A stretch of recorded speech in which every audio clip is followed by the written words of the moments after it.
Day 1 of the 80th Olympiad of the Sacred Games. The procession wound past the sanctuary of Zeus.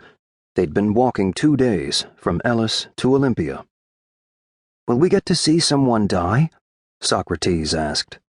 Like any boy, he looked forward to the violence of the struggle more than the beauty of the sport. Unlike me, Socrates had never seen death. To him, it was still a game. "How should I know?" I said. "You can only hope."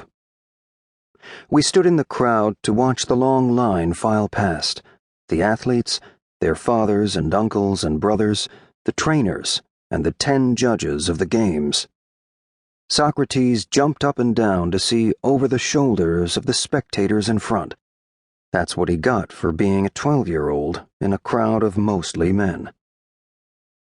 The team from Sparta passed by, one of the few teams I could recognize without having to ask, because Spartans march in step where others walk. At the rear of the Spartans came one of the largest men I had ever seen, a towering hulk. He was half as tall again as me, with shoulders that could have hefted an ox. The chiton he wore had enough material to double as the sail for a small boat.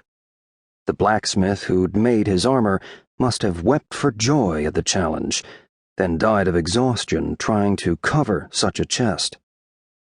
Despite the 2-day march, the large man's stride was brisk. He looked neither left nor right, and he swung his well-muscled arms in much the same style as the Titans once had done when they strode the earth. The Athenians came next.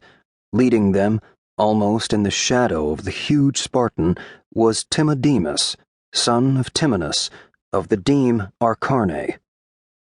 I waved at once and shouted, "Kyrie, Timodemus! Hail, Timodemus!" He smiled broadly and waved back, "Kyrie, Nikolaos!"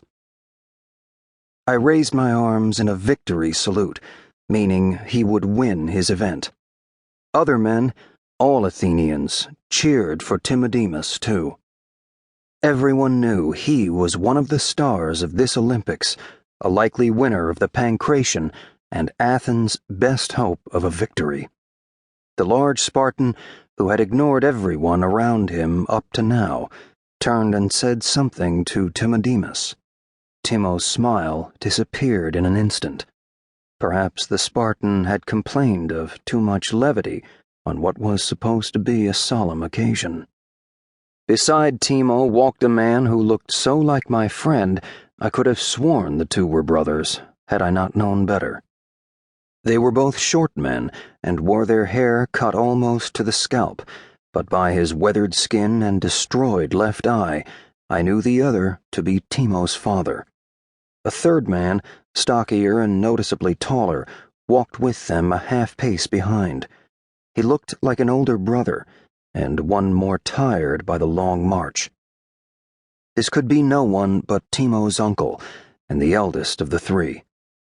The men of Timo's family were all former athletes, and though they were too old to compete, the father at least had kept himself in decent condition.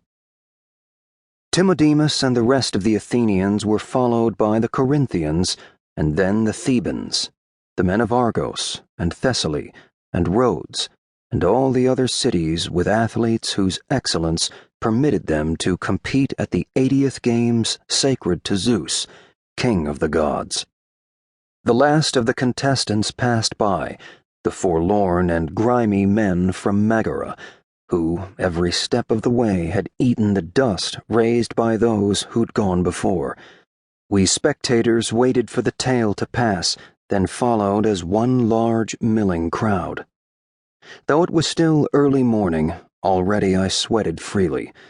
The close mass of spectators added to the heat of this already hot midsummer day.